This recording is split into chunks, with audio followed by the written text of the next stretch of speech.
ঢাকা ৮ আসনে বেসরকারিভাবে নির্বাচিত হয়েছেন বিএনপির প্রার্থী মির্জা আব্বাস।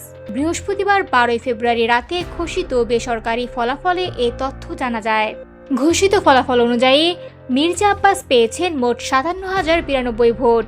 তার নিকটতম প্রতিদ্বন্দ্বী জাতীয় নাগরিক পার্টি এনসিপির প্রার্থী মোহাম্মদ নাসিরউদ্দিন পাটোয়ারি পেয়েছেন ৫১,৩৯৬ ভোট। ফলে ভোটের ব্যবধান দাঁড়িয়েছে ৫,৬৯৬। ঢাকা ৮ আসনে মোট ভোটার সংখ্যা ছিল ২,৭৫,৪৭১ জন। এর মধ্যে পুরুষ ভোটার ১,৫২,৭৯৫ জন, নারী ভোটার ১,২২,৬৭৫ জন এবং তৃতীয় লিঙ্গের ভোটার রয়েছেন একজন। এদিকে ভোট গণনায় কারচুপির অভিযোগ তুলেছে জাতীয় নাগরিক পার্টি এনসিপি। বৃহস্পতিবার রাত ১০টার দিকে এক সংবাদ সম্মেলনে দলটির নির্বাচন পরিচালনা কমিটির চেয়ারম্যান আসিফ মাহমুদ সজীব ভূঁইয়া বলেন, ভোট গণনায় কারচুপির মাধ্যমে যদি মির্জা আব্বাসকে জয়ী করার চেষ্টা করা হয় তবে সেই ফলাফল আমরা মেনে নেব না।